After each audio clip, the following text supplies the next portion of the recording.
Oh, excelente, excelente, Dulce. La verdad es que también a mí me has iluminado bastante con lo que has dicho, porque de budismo me falta profundizar, pero sí esta idea es maravillosa, esta idea de ver que todo este como framework, como marco espiritual, es algo que se puede llevar a la práctica viéndolo como parte de uno y no como una cuestión así más dogmática, ¿no? Que a veces es el problema, creo que de la espiritualidad, vamos a decirlo así, bueno, no de la espiritualidad, más bien de la religión y del dogma, ¿no? Que es como que tratar de señalar que eso es como una realidad más física en vez de rescatar la parte más metafísica, que son estas ideas que te ayudan, ¿no? Al final, que pueden o no tener una correspondencia física,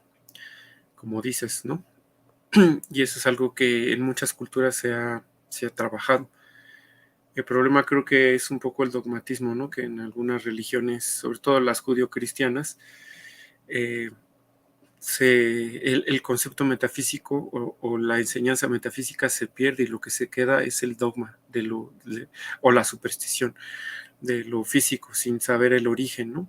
Y entonces habla de un Dios y todo el mundo se lo imagina barbón y en el cielo, y cuando dicen el cielo, dicen, ah, sí, pues es el cielo, ¿no? O sea, sí, seguramente está en una nube, ¿no?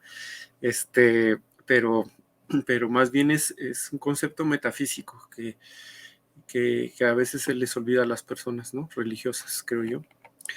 Por eso a veces pienso que lo mejor es tener la espiritualidad sin el dogma, sin la religión. Bueno, es lo que yo pienso. Y bueno, continuando un poco con estos temas, y no importa si nos tardamos un poquito porque ha sido muy interesante, yo les voy a platicar un poco ahora de la perspectiva de la Kabbalah, ¿no? De los niveles del alma y de un poco de los mundos que conforman la Kabbalah, ¿no? Básicamente en la Kabbalah se hablan de que existen cuatro mundos, cuatro olam le llaman, olam es mundo en hebreo. Está, bueno, el mundo de la emanación que es Atzilut, digamos que es el mundo que tiene menos que ver, como que se va permeando, digamos, los mundos van permeando de acuerdo a lo físico, qué tan físicos o qué tan metafísicos son. Digamos que el Atzilut es el más metafísico de todos porque es lo que le llaman la emanación, eso significa Atzilut, emanación, es como que la fuente de luz, el deseo digamos, del universo, vamos a decirlo así, como del dar, ¿no? Y es esta parte de donde provienen las ideas, ¿no? El mundo de las ideas que bueno, los que han leído a Platón, ¿no? Sabrán que está el Topus Uranus, por ejemplo, ¿no? Se relaciona un poco también con lo que dicen de la Kasha, etcétera, ¿no? Un poco así, porque bueno, aunque ese es como más, creo que como una biblioteca, tengo entendido, pero acá es más un mundo donde viene donde se obtiene digamos, las ideas que se van a manifestar físicamente. Conforme se va bajando a diferentes mundos, cada mundo representa diferentes aspectos. Digamos que la Atzilut de la emanación es esa idea que nos llega a veces sin juicios, sin limitaciones, sin nada, ¿no? Como por ejemplo nos llega el deseo de volar, por ejemplo. Entonces uno no sabe cómo, pero uno quiere volar, por ejemplo. Ese es un deseo que viene del Atzilut. Luego tenemos el siguiente reino que le llaman Bria, que es el de la creación. Este reino de la creación es, es digamos que este reino que es donde vienen los intelectos, vamos a decirlo así, ¿no? Eh, Se divide, de hecho, en dos, ¿no? Bueno, en la Kabbalah se explica con Sefirot, ¿no? Que son como que 10 dimensiones en las que se puede ver al individuo, al ser humano. Y cuando digo dimensiones son diferentes aspectos, para que no piensen que son dimensiones espaciales, sino dimensiones de aspectos, ¿no? Así como en la física se puede hablar de espacios de varias dimensiones, pero hay dimensiones que no son espaciales, como pudieran ser, por ejemplo, la temperatura, ¿no? O, por ejemplo, el nivel de radiación, etcétera, ¿no? O sea, puedes ver al mundo como con 3 dimensiones espaciales si quieres, y después otras dimensiones que son un poco más, bueno, diferentes a las espaciales. Lo mismo aquí, son 10 dimensiones o 10 aspectos que tiene el ser humano. Y justamente en este mundo de la creación que se llama Bria, pues existen 2, ¿no? Que vendría a ser como que la sabiduría y el entendimiento. Entonces son como que intelectos, digo, a todo esto se le llaman como intelectos divinos, pero aquí en particular son como que el cerebro izquierdo y el cerebro derecho, ¿no? Que uno tiene la parte como más creativa y la otra parte como la más rígida, pero que trata de materializar, así se va permeando. Luego tenemos el mundo de la formación, que sería Yetzirah. Yetzirah significa formación, que es el mundo de las emociones, ¿no?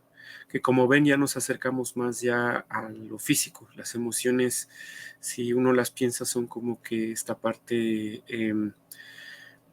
son cosas que uno siente, pero están muy relacionadas también con la fisicalidad, ¿no? Porque cuando uno siente miedo, uno secreta sustancias, ¿no? Igual cuando uno siente amor, cuando uno siente todas estas emociones y se condensan, pues eh, hay una cierta manifestación física también en nuestro carácter, etcétera, se manifiesta, ¿no? Cuando uno se enoja, pues uno grita, etcétera, cosas por el estilo.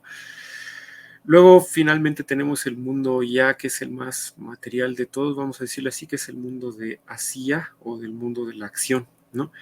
Que es donde se manifiesta ya del proceso creativo, ¿no? Por ejemplo, como que les decía, del deseo de volar, uno lo lleva por todas estas etapas hasta que uno lo concreta y uno crea un avión. Y ya el avión formado, cuando ya estás construyendo el avión o cuando ya pones el último tornillo, ahí es cuando ya llegaste a lo que le llaman Malhut, el reinado, pero vendría a ser como que este mundo ya físico. Pasaste de una idea que era completamente metafísica a una cuestión más física. Y en este, digamos, marco de trabajo de la Kabbalah, también, bueno, iba a poner esta diapositiva. Aquí se ven mejor los diferentes mundos.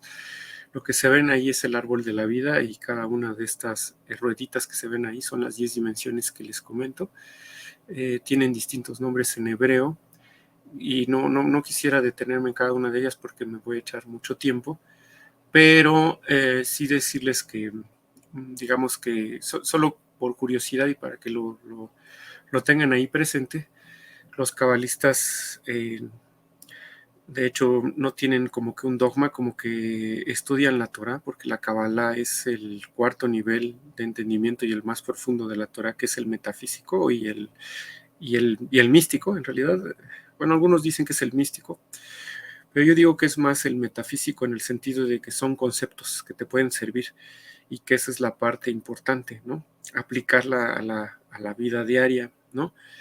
Y bueno, dentro de los niveles del alma, en cada uno de estos 4 mundos, digámoslo así, hay 4 niveles del alma y hay uno que es más alto, pero ese que es más alto ahorita les comento, pero vamos a empezar desde lo más abajo, desde la raíz del árbol, que es desde la parte, como les dije, de la Asia, que es el mundo material de la acción. Ahí vive lo que le llaman el nivel de alma de Nefesh. Digamos que el alma los cabalistas lo ven como que en 4 aspectos, ¿no? Lo ven como que en otras 4 dimensiones, vamos a decirlo así. Estas 4 dimensiones son, bueno, en realidad son 5, pero las primeras 4 son las que podemos entender nosotros los seres humanos, porque hay otra que está más arriba. Pero digamos que la primera es la que le corresponde al mundo de Asia, de la acción, le llaman Nefesh, que es como que esta alma animal, parecido a lo que comentaba Dulce, de que los animales tienen una conciencia, eh, y tienen como que instintos. Nosotros, al ser también animales, también tenemos esta parte instintiva, esta parte que también, aquí también está la dualidad, del pensamiento dual de bueno o malo, de me escondo o ataco, de este razonamiento muy limitado que tiene el cerebro reptiliano, digámoslo así. Esta, digamos, dimensión que tiene el alma humana habla de, digamos que, bueno, en la Kabbalah siempre hay esta idea de que entre más elevado es más altruista y entre más abajo es más egoísta. Digamos que lo más iluminado vendría a ser lo más altruista y lo menos iluminado es lo más egoísta, porque es el deseo de recibir para uno mismo, sin compartir. Entonces, digamos que en el mundo de Asia, de la acción en lo material, el nefesh también tiene que ver mucho con este deseo de recibir, porque el animal no piensa mucho en compartir. Bueno, algunos sí, pero quiero decir en general, sobre todo los reptiles y de ahí para abajo, como que están más son como que animales que están en esa conciencia. Aunque bueno, aunque digamos que el nefesh es lo que representa el mundo o el reino al que se le asocia es el reino mineral, porque es el reino que está más abajo en lo que le llama nivel de conciencia, porque de acuerdo a la Cábala, digamos que todo lo que existe tiene cierto nivel de conciencia, cierta manifestación, así como en la película de Todo en todas partes, ¿no? Al mismo tiempo están las piedras, ¿no? Las piedras son minerales, ¿no? Y tienen cierta conciencia, pero es una conciencia un poco limitada en cuanto a que lo que conocen del universo, digámoslo así, está un poco limitada, o al menos es lo que dicen algunos, ¿no? Porque en realidad no sabemos, ¿no? Y bueno, básicamente es lo que se puede hablar del Nefesh. Hay mucha gente que se supone, bueno, dicen los cabalistas que la mayoría de los seres humanos viven en este estado de conciencia o de alma, que es el nefesh, que es el estado animal, porque siempre quieren obtener algo físico, ¿no? Los que quieren nada más sexo, drogas, ¿no? Rock and roll, etcétera. Que solo quieren algo, pero algo físico, digámoslo así. Deseo placer que es como más físico, placer inmediato, cuando se te antojan unas papas y vas y las compras, ¿no? Etcétera. Es ese placer físico, saciar al cuerpo, porque es una cosa muy corporal, digámoslo así. Luego, en el mundo de Yetzirah, que es el mundo de la formación, que si ven está un poquito más elevado, en ese mundo dicen que está lo que le llaman el nivel de alma ruaj, que ruaj significa en hebreo aliento, que es lo que le llaman en otras culturas el espíritu, ¿no? Para distinguir alma de espíritu, que alma es como que diferentes niveles así de conciencia, vamos a decirlo así, y ruaj es como espíritu. Los cabalistas siempre tratan como de decir que uno al mundo vino a descargar paquetes de ruaj, así como si fueran plugins, digámoslo así, que los descargas, ¿no? Así uno descarga paquetes de ruaj, que son paquetes de alma, de energía, que básicamente es una energía un poco más de compartir, un poco más del dar. Es parte del mundo de las emociones, ¿no? Este tipo de nivel de alma es cuando digamos, se adquiere cuando estás un poco más balanceado en las emociones, entiendes las emociones y las controlas, no dejas que te controle el cuerpo, sino tú las controlas, ¿no? Entonces aquí viene lo del equilibrio entre el dar y el recibir, por ejemplo, la misericordia, ¿no?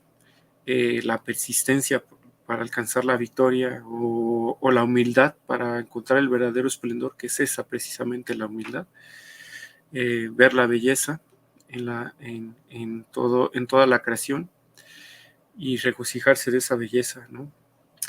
Todo esto es lo que viene a ser el Ruaj, que dicen los cabalistas que aquí hay menos personas que tratan de elevarse, ¿no? Para tener este tipo de nivel de alma, ¿no? Eh, Luego tenemos el nivel de arriba, que es el Briah, que es la creación, que está, que dijimos que, bueno, más bien el nivel del alma se llama Neshama, Y el Neshama es un nivel que muy poca gente adquiere, supuestamente, en el mundo, que es más allá de las emociones y son intelectos un poco más divinos. Pero divinos no significa que sean como místicos, sino divinos significa que sean más creativos, eh, porque en la Kabbalah nosotros somos parte de Dios, digámoslo así, somos co-creadores del mundo y nosotros, digamos que al igual que como dice Dulce, la rueda del samsara vive dentro de nosotros, el árbol de la vida vive dentro de nosotros, no es algo que esté afuera, ¿no? Está dentro. Y entonces en esta parte de el Neshama vendría a ser como que el intelecto, ya cuando está un poco más elevado, como ven, es menos material. Y en el intelecto son ese intelecto, pero no un intelecto de, digamos, de entender, por ejemplo, conceptos muy abstractos, como la matemática. Bueno, tiene que ver, pero es más esta cuestión de a través de la abstracción obtener conocimiento, sabiduría y entendimiento, ¿no? De las cosas. La sabiduría y el entendimiento, que son más puras, digámoslo así, se adquieren justamente con la experiencia, pero finalmente eh, son intelectos. Esto se va adquiriendo con el tiempo y también con la reflexión profunda.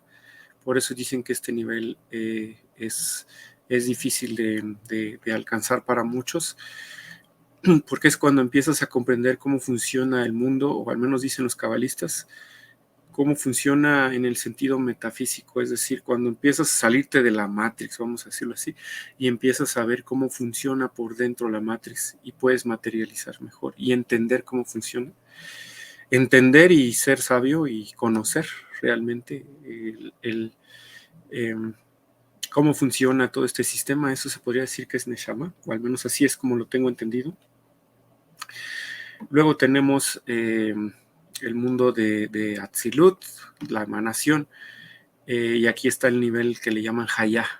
Pero dicen que este nivel como que solo muy poquita gente en el mundo lo ha tenido alguna vez y son muy contados y prácticamente dicen que solo los maestros, los grandes maestros espirituales, ¿no? Buda, bueno, Siddhartha, Gautama, Jesucristo, etcétera, ¿no?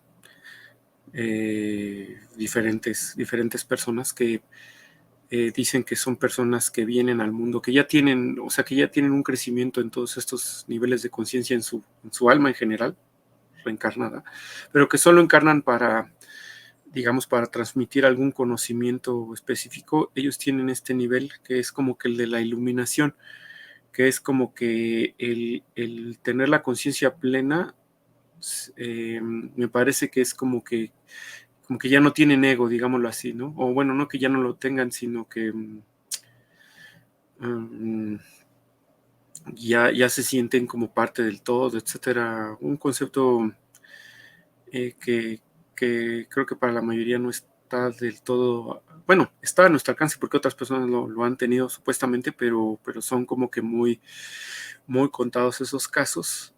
Pero digamos que es una realización en donde se tiene un nivel de egoísmo muy bajo y un nivel de altruismo muy alto. Hay otro nivel encima de estos que está más allá de estos cuatro mundos que dijimos aquí, que por cierto, nada más para los que tengan curiosidad, estos cuatro mundos se les asocian con las cuatro letras de Yod-Hei Vav-Hei, que es el nombre de Dios que se da que se da en la Biblia o en la Torah, que es el que dicen que es impronunciable porque no se sabe, se perdió cómo se pronunciaban las vocales porque en el idioma hebreo no existen las vocales, entonces digamos que cuando se lee, el que lo lee sabe o intuye las vocales de acuerdo a la palabra, ¿no? Pero cuando se deja de pronunciar o se deja de usar una palabra, se pierden las vocales. Entonces, como era un nombre muy sagrado, se perdió realmente. Uno le dicen Jehová, otros le dicen Yahvé, porque son diferentes vocales las que usan. Pero nadie sabe cuál es el verdadero, o cómo fue originalmente, digámoslo así. Eh, Aparentemente es a propósito, digámoslo así, Pero digamos que estos 4 mundos corresponden a cada una de estas letras, nada más para que lo tengan como ahí, si quieren profundizar, ¿no? Igual, sin ser dogmático, solamente es una cuestión de tratar de tener un poco de entendimiento. Arriba de todo esto está lo que le llaman la yejidá, que vendría a ser como que la unión de todo, ¿no? Dicen que este nivel de alma llegará cuando llegue lo que le llaman los judíos el Mesías. El tema aquí es que es curioso porque los judíos ortodoxos, si le dicen, ¿a quién estás esperando? ¿Por qué se visten de negro todos? Etcétera, le van a decir, bueno, es que nosotros lo hacemos hasta que llegue el Mesías, y como todavía no llega el Mesías, pues hacemos estas prácticas hasta que llegue el Mesías, el Mesías, ¿no? Pero los cabalistas, no sé si fue Rabbi Isaac Luria el que dijo esto, pero los cabalistas dicen que realmente el Mesías es un estado en el que toda la humanidad va a aprender, o sea, va a evolucionar con todos esos estados anteriores, y en ese momento, en ese punto, es cuando se va a tener Yehidá, eh, que es esta unión completa, total. Los que vieron la serie de anime de Evangelion vendría a ser como que la instrumentalización, ya que todo el mundo ya se vuelve sopa, digamos, más o menos, ¿no? En el sentido de que ya uno se une con todos. En ese punto que la humanidad llegue, se tendrá yejidá, es lo que dicen, ¿no? Ahora, aplicado a la vida diaria, como les comento, creo que aquí la enseñanza de la Cábala es que en el mundo metafísico todo funciona con las leyes del dar y el recibir, vamos a decir. Y como el sistema metafísico, el Yod-Hei Bab-Hei, que algunos le llaman Dios o lo que sea, pero digamos que es como que todo este mundo de causa y efecto, no distingue entre ti y los demás por la unidad. Entonces lo que das a otros es lo que recibes, ¿no? Y que uno viene a aprender a dar, básicamente, ¿no? Entonces, entre más elevados estén nuestros pensamientos, nuestras acciones para compartir, más podemos obtener. Y eso es parte de lo que dicen, porque Kabbalah viene de Lekabel, que significa recibir. Entonces, ¿cómo se aprende a recibir? Dando, ¿no? Esa es la principal enseñanza. Y entonces en estos niveles lo que quiero decir es que uno va dando, uno va en niveles de cómo va dando, ¿no? Y entendiendo el mundo, ¿no? Iba a comentar otra cosa de estos mundos mineral, animal y bueno, y el ser humano, que lo ponen un poco arriba de los animales, porque somos un poco centristas, ¿verdad? Pero antropocentristas, pero digamos que esta idea interesantísima de cómo uno va haciendo que los niveles de conciencia de estos mundos, por ejemplo, en el mundo mineral se dice que lo mineral no tiene, bueno, está dentro del nefesh, ¿no? Y los animales, en realidad los animales son los que tienen el nefesh, pero pocos tienen ruach. Dicen que los gatos y los perros y algunos mamíferos tienen ruach porque tienen emociones y las controlan y pueden tener emociones elevadas de amor, ¿no? Pero digamos que hay animales que se quedan en el nefesh. Entonces, dicen que los animales cuando consumen, bueno, y las plantas también tienen como que esta parte del nefesh, pero dicen que cuando los animales consumen a las plantas y a su vez las plantas a los minerales, van elevando de estos materiales a la hora de mezclarse con los químicos para formar las células. Un árbol, por ejemplo, se nutre de los minerales de la tierra, y cuando los minerales forman parte de la planta, elevan un poco su conciencia. Cuando los animales comen a las plantas, pasa lo mismo. Esa parte de las plantas forma las células, pasa por la sangre, pasa por las células que forman al animal, y independientemente de si lleguen a las neuronas o a donde lleguen, adquieren un nivel de conciencia un poco más alto, ¿no? Ahora, igual, cuando el ser humano come animales, y por eso viene el concepto de judío del kosher, ¿no? Del kosher, ¿no? Que es elevar las chispas de los mundos, de los mundos inferiores, de los mundos del caos, donde hay más egoísmo, y los vuelves más altruistas a la hora de comerlos, ¿no? Por eso dicen que el acto de comer es un acto sagrado en el sentido de que vas elevando estas chispas, ¿no? Solamente, digo, aplicado a la vida, yo lo aplico así. Yo cada vez que como que trato de ser consciente de que no estoy comiendo, no quiero comer por gula, sino también entender que es un acto como, al menos en la esencia, o con la intención, ¿verdad?, de elevar lo que uno está comiendo, ¿no? Y aunque así sean unas sabritas, o así sea una Coca-Cola que tenga todas esas porquerías minerales, pero de todos modos, si uno lo aprende, si uno lo hace con esa conciencia, al menos sabes que más o menos estás tratando de elevar eso, ¿no? A la conciencia más altruista, ¿no? Y bueno, esa es la explicación. Ya no me quiero detener tanto en esto, solamente es como que mostrar el otro framework. Ya nos vamos a echar una hora. Hay por último solamente es como para mencionarles, esto es de Frank Díaz, ¿no? Bueno, porque esto de, si quieren profundizar en esto, pues está el Shoar y el Sefer Yetzirah, y también recomiendo que vean el canal de Javier Volkov, que es Cábala Aplicada, donde explican esto de una forma mucho mejor.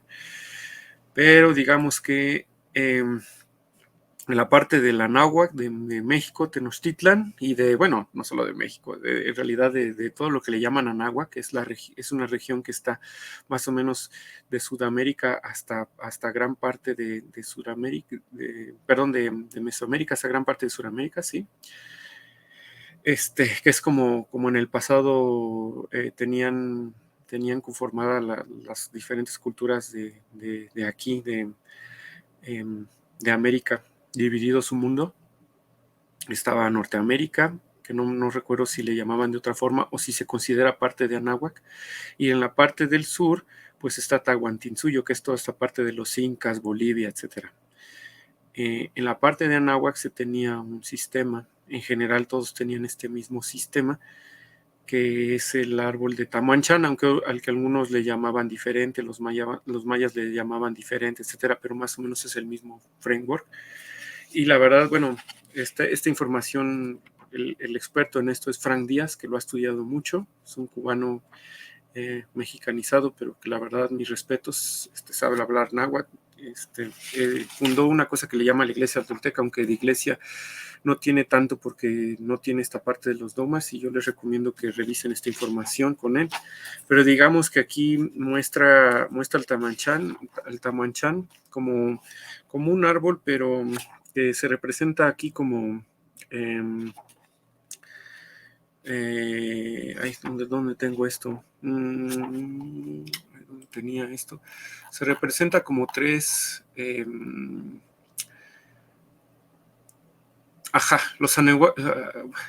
textualmente de un artículo de Frank Díaz que van a encontrar abajo del video. Dice: los anahuacas representan al cosmos como dos pirámides que se encuentran por sus bases, la inferior llamada Mictlán, mundo mortal, y la superior llamada Topan, lo que nos excede, representada respectivamente por un glifo, ¿no?, parecido a una X y un triángulo. Cada una de ellas se organizaba en 5 pisos o planos que se proyectan lateralmente, de modo que su silueta conforma 9 escalones, como explica un códice. Y bueno, básicamente aquí, para no hacerse las largas, aquí como que manejan lo que le llaman el mundo hay como que en el Mictlán y en los inframundos hay como que mundos de descenso, ¿no? Primero uno llega al Tlacticpac, que es como que cuando uno llega a la tierra, ¿no? Bueno, uno cuando nace, etcétera, lo que uno que conoce es pues el cuerpo, ¿no? Y el dolor. Es lo que llaman la región de los golpes y las carencias, es lo que comenta Frank Díaz, que se tenía.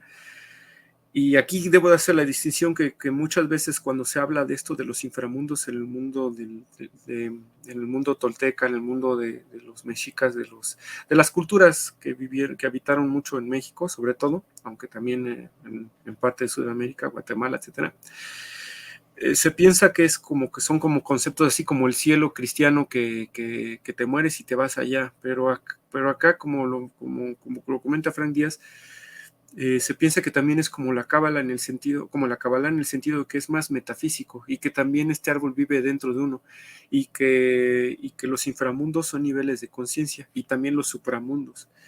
Aquí habla básicamente de que Tlalticpac es como que un mundo donde o así lo entendí yo, y si no que me disculpe Frank Díaz y que me corrija, pero es el mundo como que del dolor. Uno llega y uno entra al mundo, pues uno siente el dolor físico, la carencia, ¿no? Los golpes de la vida. De ahí uno puede descender a lo que se le llama el Mictlán, que es un estado de conciencia que se caracteriza por la sugestión, las rutinas, los apegos, la frustración y el miedo a la muerte, ¿no?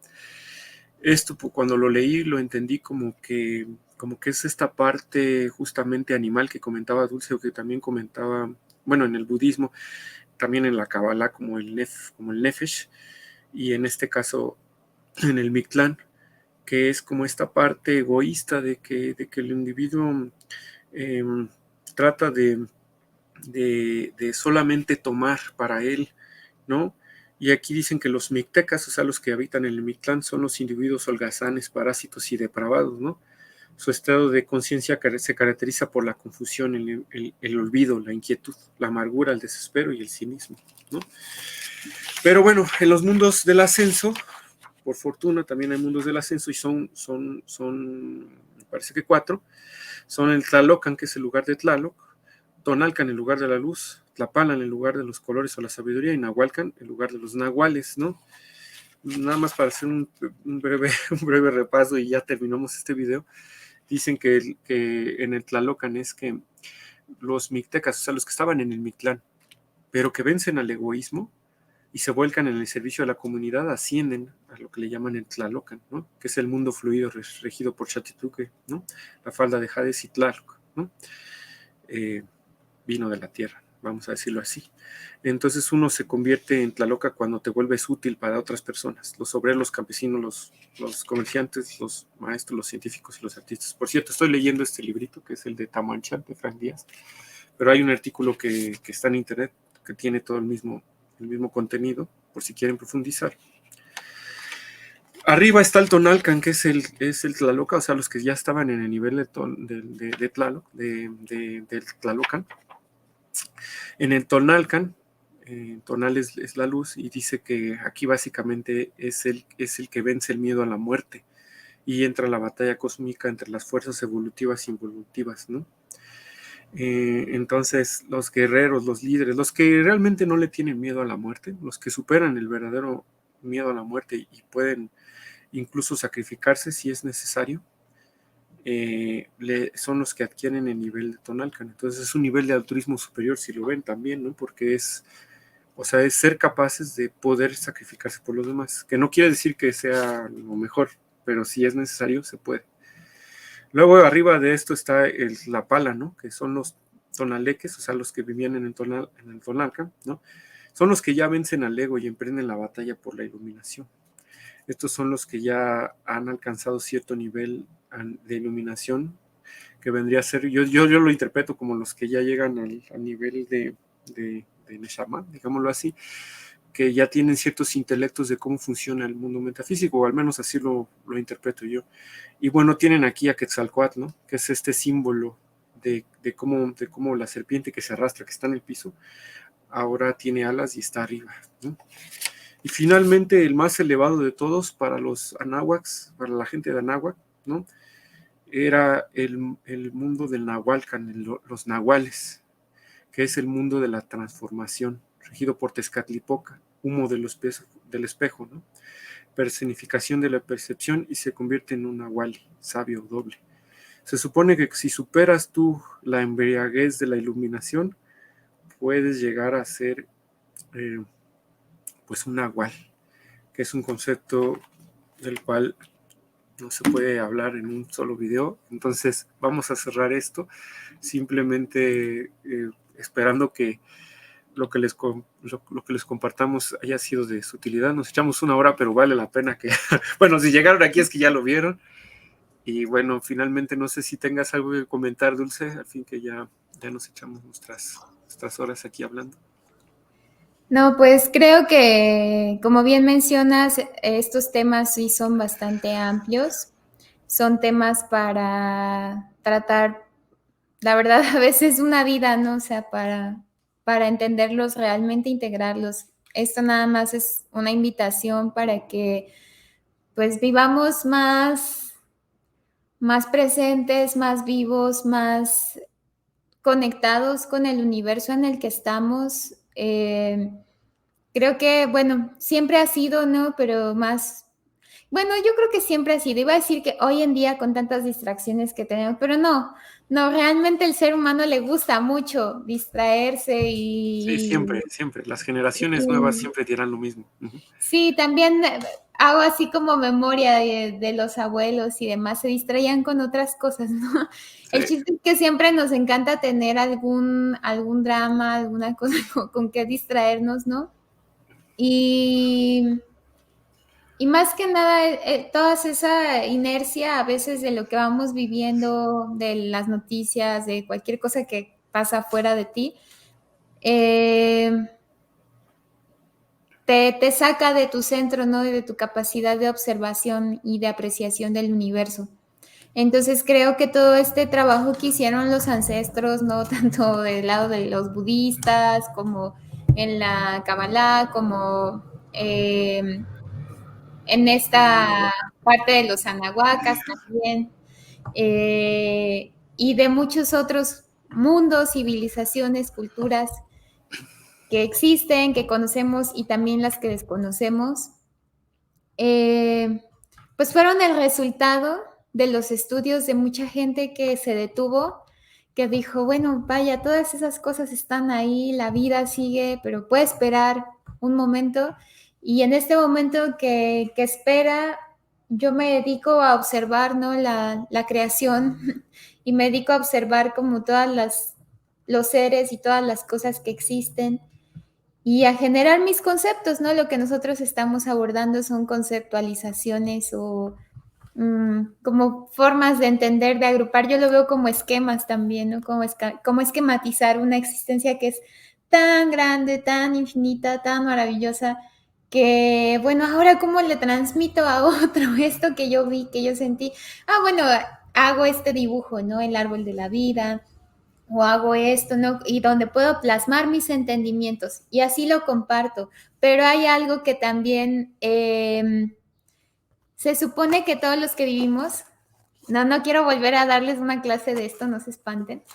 Todos los que vivimos aquí adentro de la rueda del samsara, que estábamos viendo hace un momentito, eh, cuando estamos bien inmersos en estos estados de conciencia, nosotros a lo que aspiramos es el aprendizaje, ¿no? Aprovechar cada oportunidad de aprendizaje que tenemos.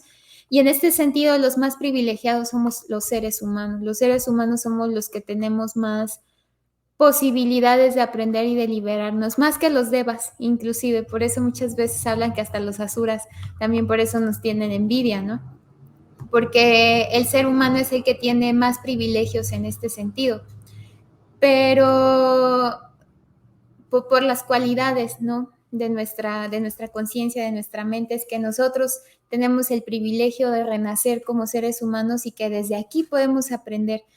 Pero hay algo bien interesante, todos los que estamos dentro del samsara, aprendemos a través de algún recurso didáctico, como puede ser una clase, un libro, un esquema, como esto que nosotros estamos haciendo ahorita, o platicándonos, ¿no? Así como que yo te enseño, tú me enseñas, esa es la forma.